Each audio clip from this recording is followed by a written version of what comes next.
Hey, you! Yeah, you there! Have you ever wanted to be rich? Have you ever wanted to not put in much effort? Have you ever wanted to not know much about the economy or play the game very much yet have fat stacks of cash?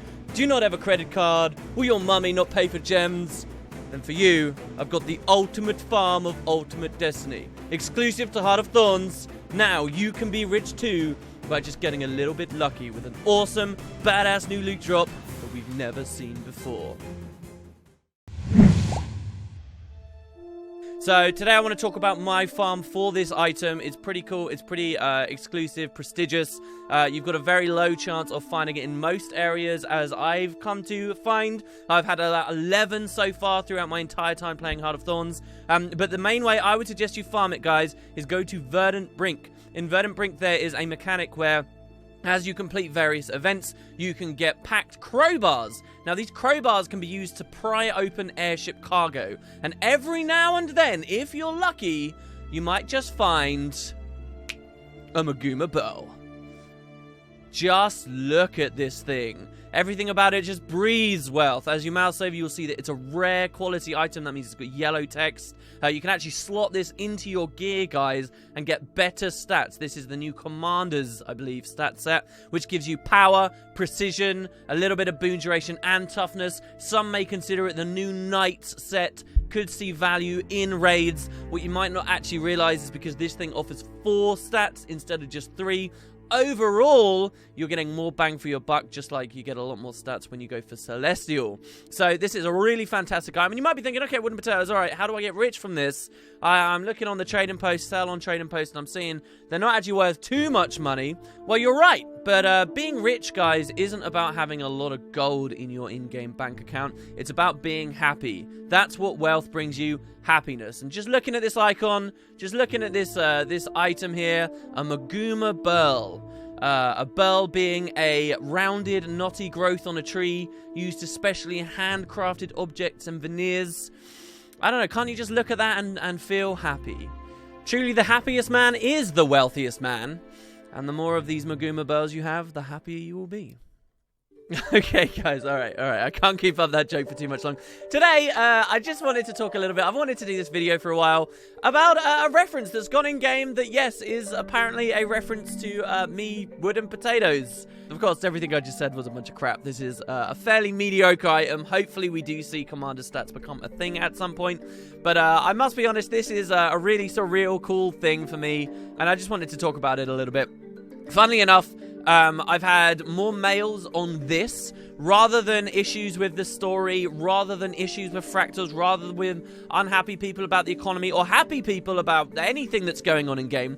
More than any other message since Heart of Thorns has come out, in that little mailbox in the top left-hand side of my game, I've been getting mails of people telling me about the Maguma Burl. I haven't talked about it officially on the channel, and yes, I am aware of its existence. I am aware there is a reference to wooden potatoes in the game now, and you guys should really stop sending me this, despite the joke I'm making here that you won't get rich selling these or investing in these, but they are worth a fair amount of money. You know, if I'd accepted all these Maguma Burls of people, I would have had closing in on hundreds of them by now, and you know, we're starting to talk real money at that point, so you guys don't have to send me anymore. I do find it kind of funny, though. I must say, the first time I got one of these Maguma Burls, they are sort of rare, and they aren't, you know, something you can dedicate it. Fine. I actually found one really quickly after first going into Verdant Brink. About 10 minutes after the expansion came out, it must have been. I got this drop, and I must be honest, I didn't even remotely comprehend it could have anything to do with me.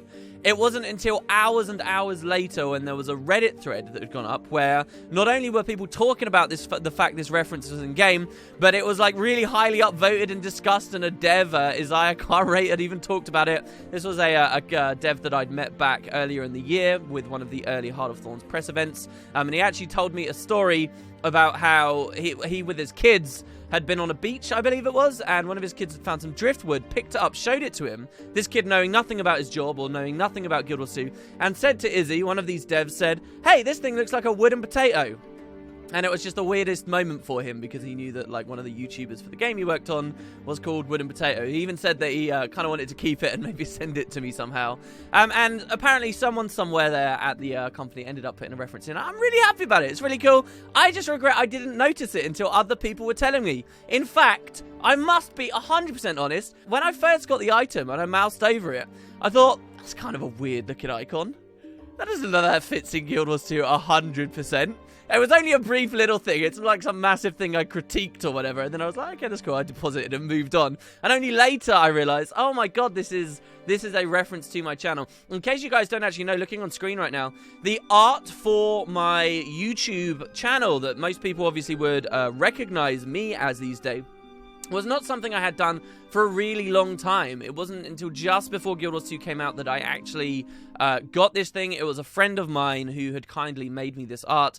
But before that point, my channel had actually not used it at all. I had simply gone to Google and Googled for something saying wooden potatoes, and that's what you can see on the screen now. That's what it was originally based on. And looking at the Guild Wars 2 Maguma Burl item now, you can see it's very similar to that original icon I used to use. In fact, you can still see an icon very similar to this in my intro every day when it scrolls on. But yeah, my initial reaction was that, to not even realize, while you had other people like Shin here. Maguma Burl. Oh. That's it.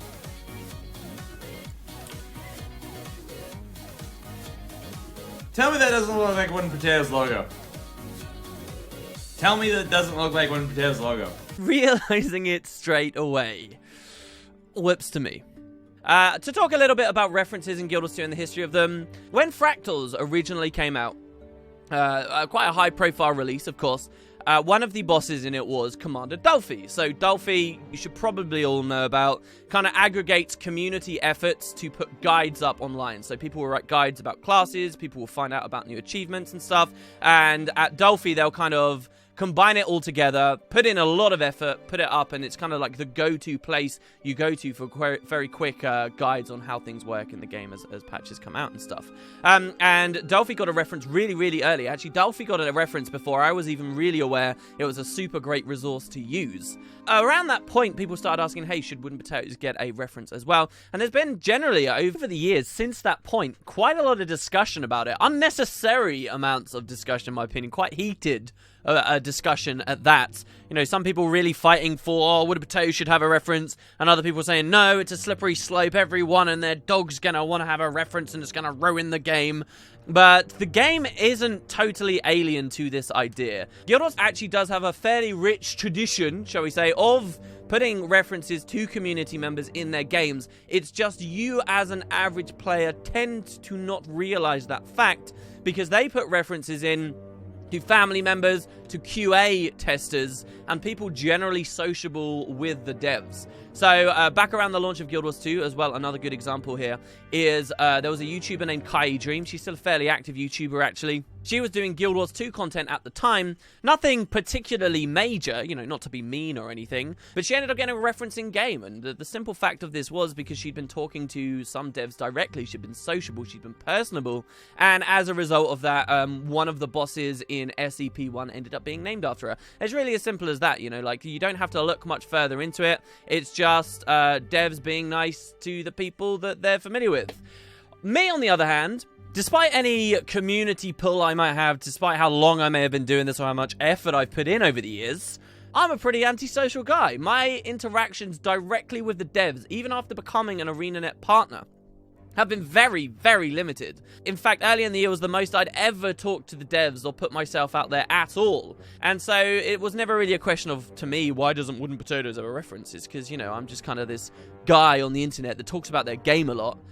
Is fairly critical at times at that, you know, like they've done this wonderful thing here and then I put out a fairly brutal roasting of a video talking about their story at the same time. You know, there's not very much personable here. There's no face cam here, there's no direct interaction, and that's just kind of the way that things have gone.